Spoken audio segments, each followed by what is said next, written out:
ओम नमः शिवाय।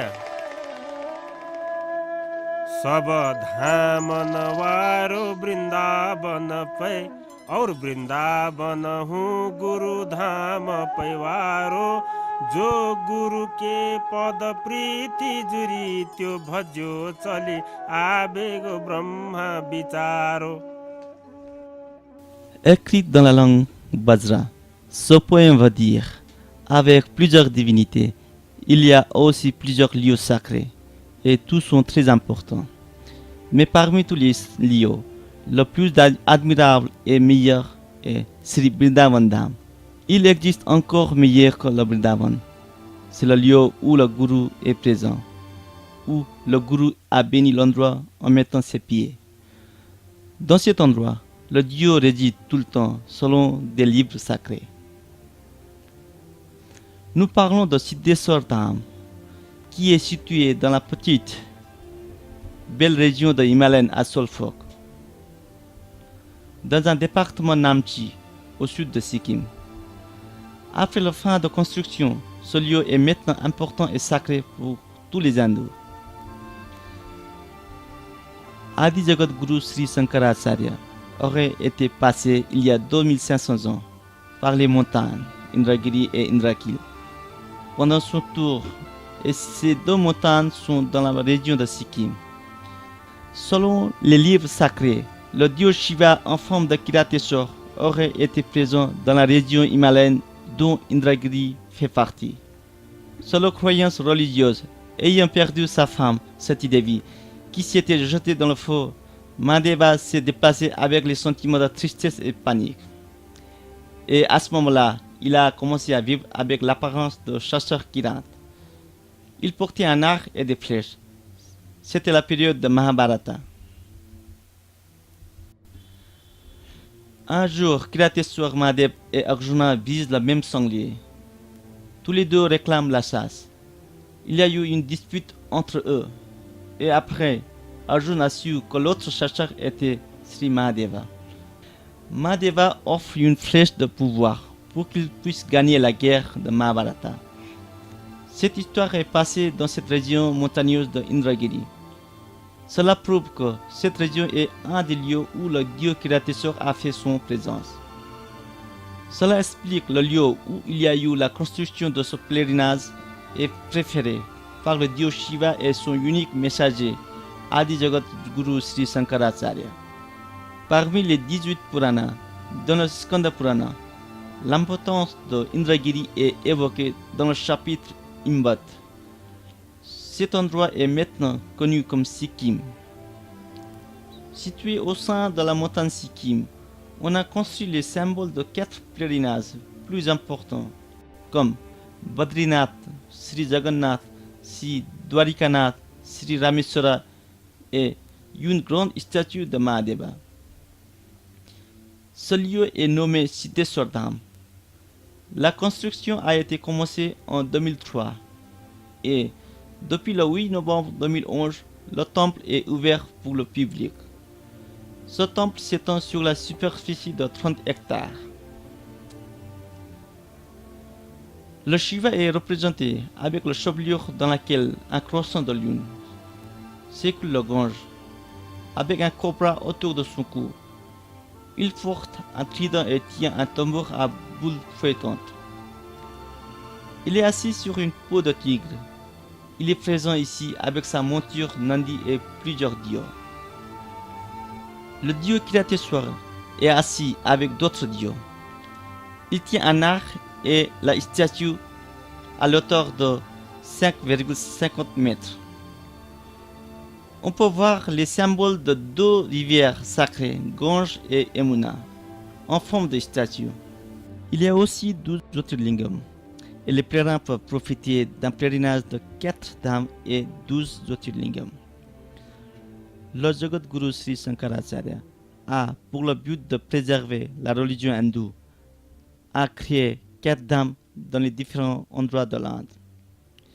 Il a pu conserver la coutume et la religion.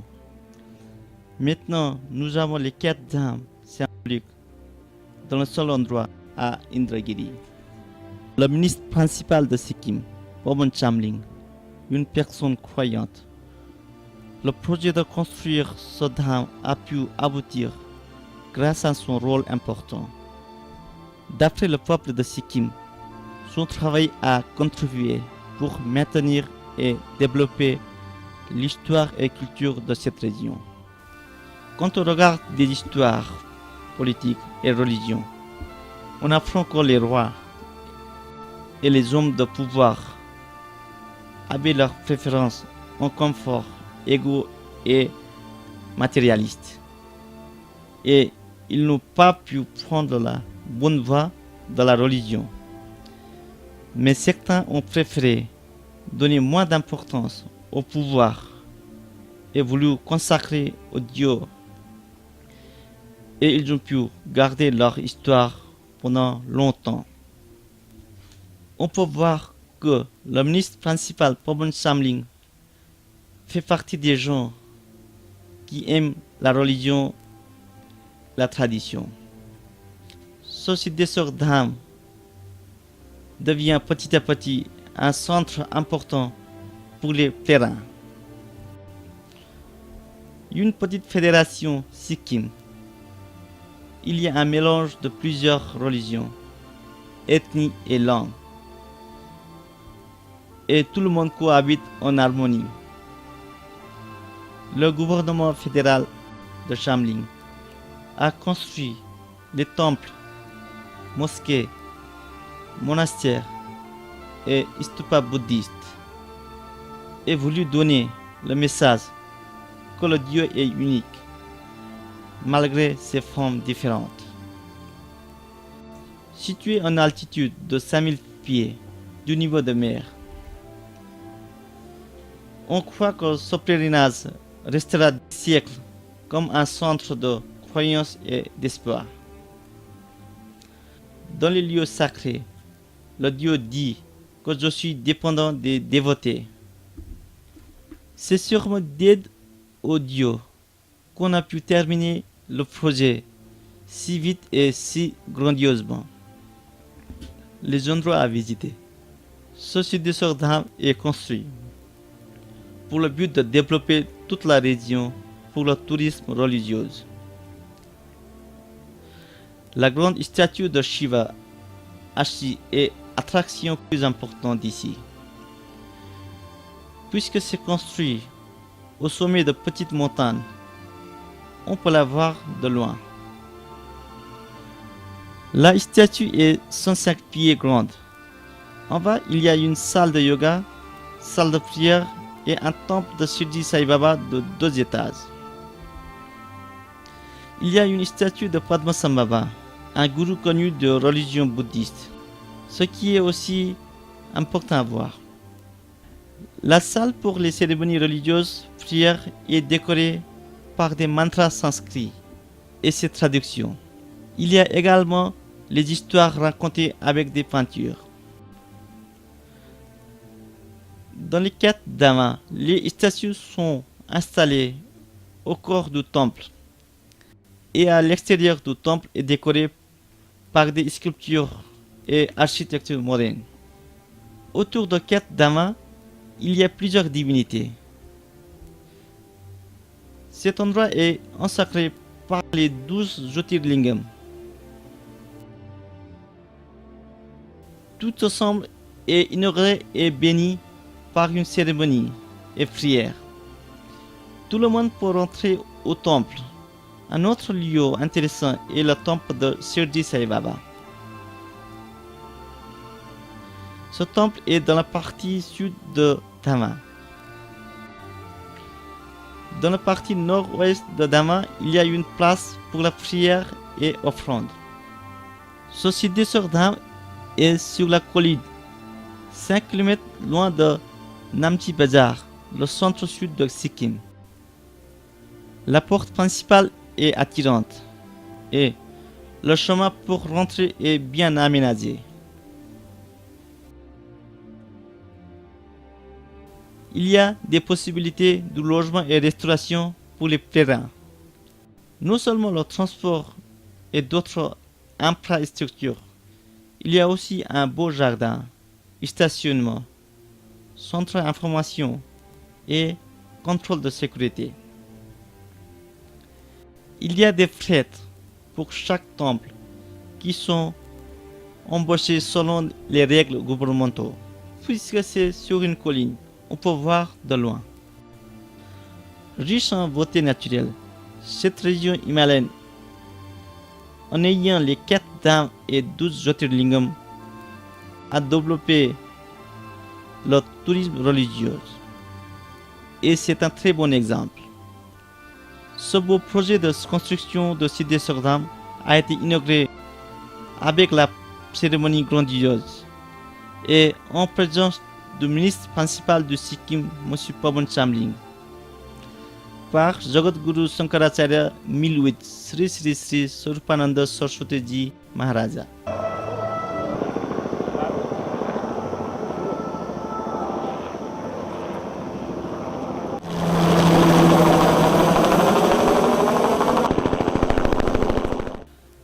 En parlant devant grand nombre des invités, l'invité principal de cérémonie, Jagadguru Sri Sri Sri Shankaracharya Swarupananda Ji Maharaj, a félicité ce travail.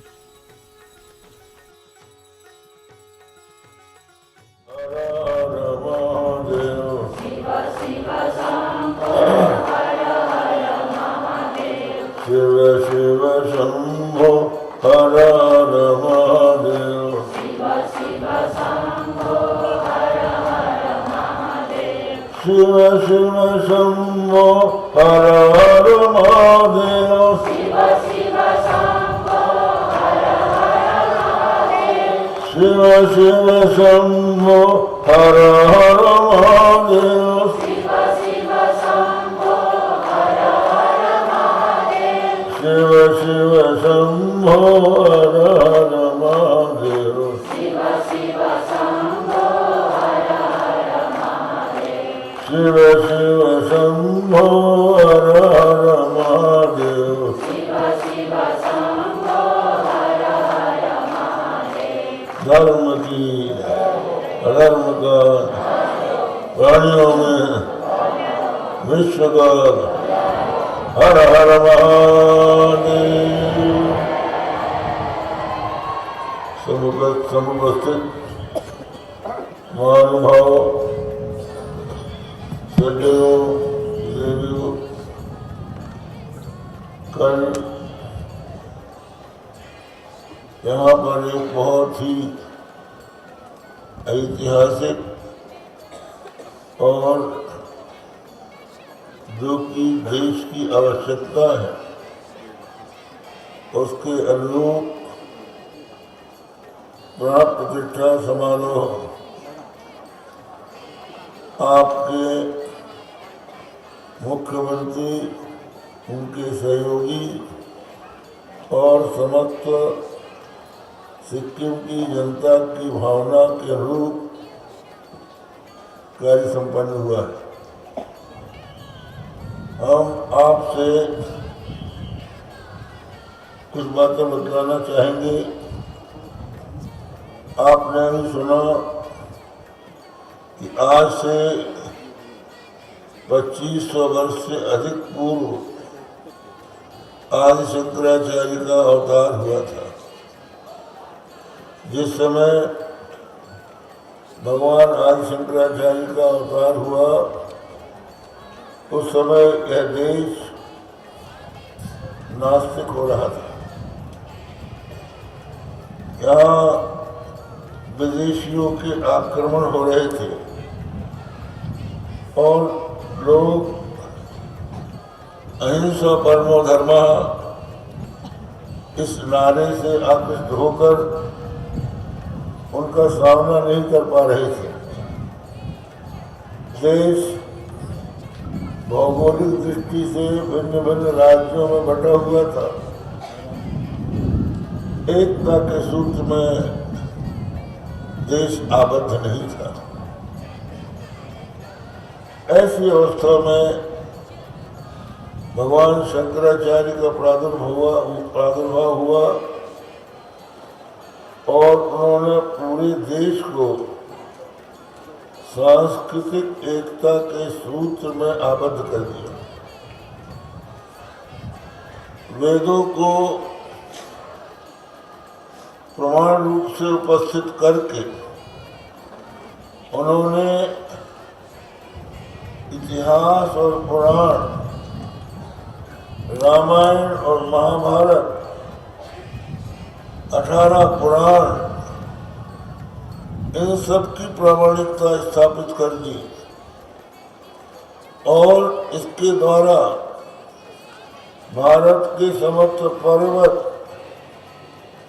और पुण्य नदियां और विभिन्न विभिन्न स्थानों को तीर्थ के रूप में प्रतिष्ठित करवाया। परिणाम स्वरूप पूरे देश के लोग तीर्थ यात्रा के द्वारा एक स्थान से दूसरे स्थान पर जाते थे और एकता का अनुभव करते थे। आज भी हमारा देश अनेकों संकटों से गुजर रहा है। देश में भ्रष्टाचार व्याप्त है और भ्रष्टाचार कोई एक जगह नहीं है, वो सर्वत्र है, गांव से लेकर ऊपर तक। उस भ्रष्टाचार से हमको मुक्त होना है। देश में विघटनकारी बातें उठ खड़ी हुई है। अपना जो भारत देश है वहाँ अनेकों भाषाएं, उदाहरण के लिए आपके सिक्किम में भी अनेकों भाषाएं बोली जाती हैं। भारत में और कहीं मराठी है, कहीं गुजराती है, कहीं कन्नड़ है, कहीं तेलुगु है, कहीं मलयालम है, कहीं बंगला है। ऐसी अनेकों भाषाएं, अनेकों प्रदेश हैं। इनके कारण देश में एकता का बोझ विखंडित हो रहा है। और सबसे बड़ी बात यह है कि हमारा परस्पर प्रेम नहीं है, सौमनस्य नहीं है। हम एक दूसरे के सुख में सुखी और दूसरे के दुख में दुखी नहीं हो पा रहे हैं। तो ये हमारी सामूहिक आवश्यकता है, जिसका मूल निदान भगवान आदि शंकराचार्य ने किया। वो हम आपको बताना चाहते हैं। वो ये है कि उन्होंने ये बताया कि सब प्राणियों के भीतर एक ही आत्मा है। जैसे माला की मणियां भले ही अलग अलग हो, लेकिन सूत एक होता है। उसी प्रकार शरीर भले ही अलग अलग हो, लेकिन सबके भीतर जो बोलता पुरुष है, मैं कहने वाला, वो एक। सबकी आत्मा एक ही है। शरीर में भेद है, आत्मा में भेद नहीं है। ब्रह्मा से लेकर चींटी तक, ब्राह्मण से लेकर अंत तक, सबके भीतर एक ही आत्मा है। हमारे उपनिषदों की ही ये बात है जो शंकराचार्य ने कही है। उन्होंने ये बताया है कि जो व्यक्ति सबको अपनी आत्मा समझ लेता है, ततो न विजुगुप्सते, वो किसी से नफरत नहीं करता। पेड़ की जो शाखा में आगे बढ़ा, जिसके छोर में एक चील का घोंसला था, जिस घोंसले में मणि रखी थी, उस मणि का प्रतिबिंब पानी में पड़ रहा था। तो वो पानी में प्रतिबिंब को खोज रहा था, ऊपर नहीं देख रहा था। तो हमारे भगवान शंकराचार्य ने ये बताया कि हमारा जो आत्मा है वो आनंद स्वरूप है, परमानंद स्वरूप है। जब हमारा अंतःकरण किसी विषय के सानिध्य से प्रसन्न होता है, जब हमारे मन में कोई इच्छा उत्पन्न होती है, किसी तीव्र इच्छा के कारण हमको और कोई इच्छा नहीं, हमारे मन में कोई इच्छा नहीं रह जाती और वो हमें कांटे जैसी चुभती है। जैसे ही इच्छित वस्तु प्राप्त होती है, मन प्रसन्नता से भर जाता है और दूसरी कोई इच्छा रहती नहीं। उस समय आनंद स्वरूप आत्मा का उसमें प्रतिबिंब पड़ता है, आभास होता है। वो सुख है, वस्तुतः सुख अपने भीतर का है, बाहर का नहीं है। भ्रम से उसको लोग बाहर देखते हैं, इसलिए भटकते।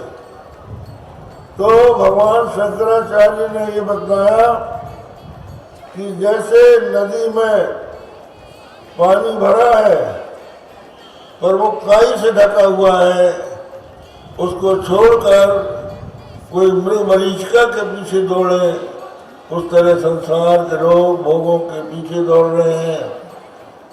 अपने मन को लौटाओ, ये बताया है। नयमात्मा प्रवचने न लभ्यो न लभ्यो न बहुना श्रुते न। ये आत्मा जो है बहुत बदल से नहीं मिलेगा। परांतिखानी प्रतिनत स्वयंभू तस्मात् परां पश्यतिनांतरात्मन कश्चित् धीर प्रत्यगात्मानमैच्छत् आवृत्त चक्षुरमृतत्वमिच्छन्। ब्रह्मा ने हमारी इंद्रियों को बाहर देखने वाली बनाया। आप देखिए, जैसे आपकी गाड़ी है, गाड़ी के सामने लाइट होती है, वो गाड़ी का लाइट सड़क दिखाता है, बैठने वाले को नहीं दिखाता। उसी तरह से जो इंद्रियां हैं ये बाहर के विषयों को दिखाती हैं, अंतरात्मा को नहीं दिखाती।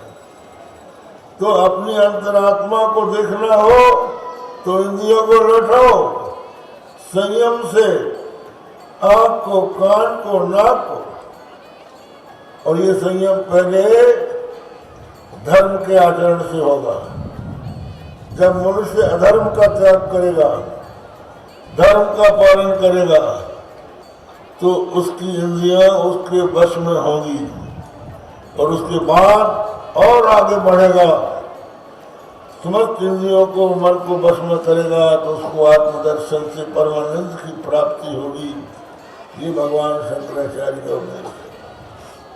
भगवान शंकराचार्य ने जो आत्म जिज्ञासु हैं उनके लिए ये तत्व ज्ञान दिया।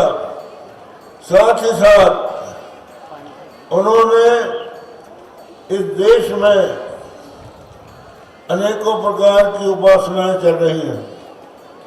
कोई शक्ति का उपासक है, कोई शिव का है, कोई विष्णु का है,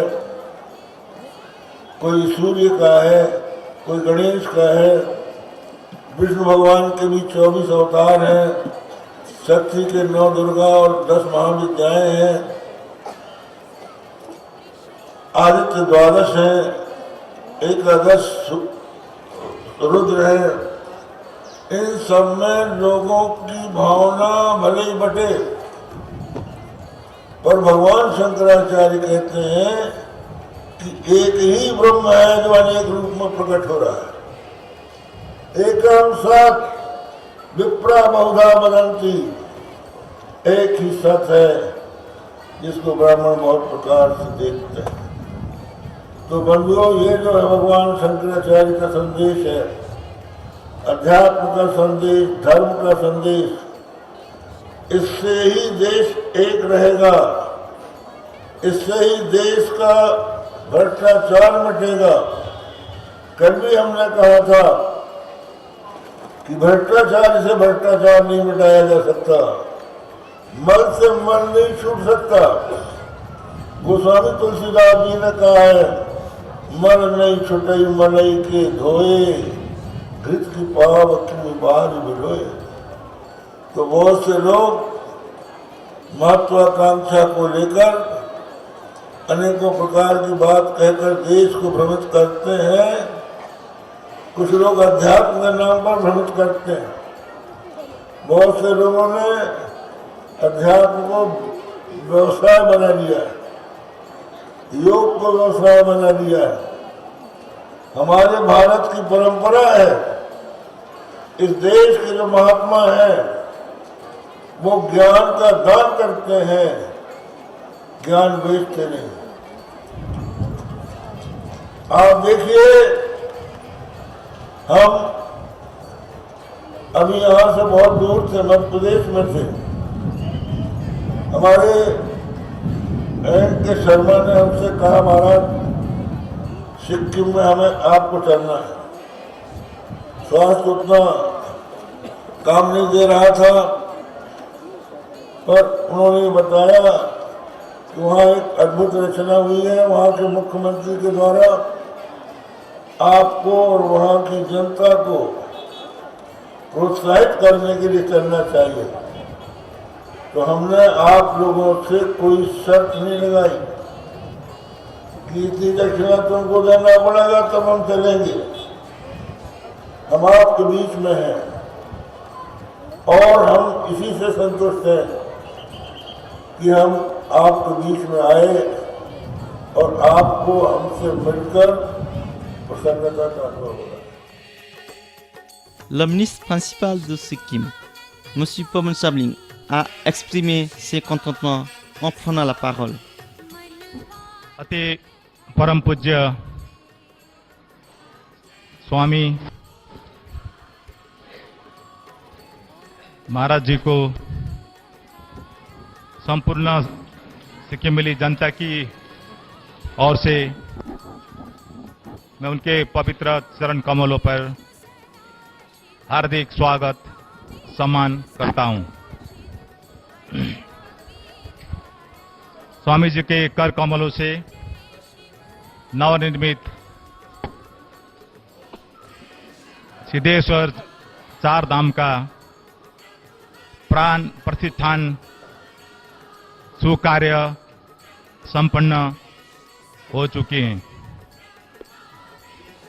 शांति, सुख और समृद्धि मिलती रहे और हमारे राज्यों में भी देश का अस्मिता को हमेशा ऐसा ही बरकरार रहे।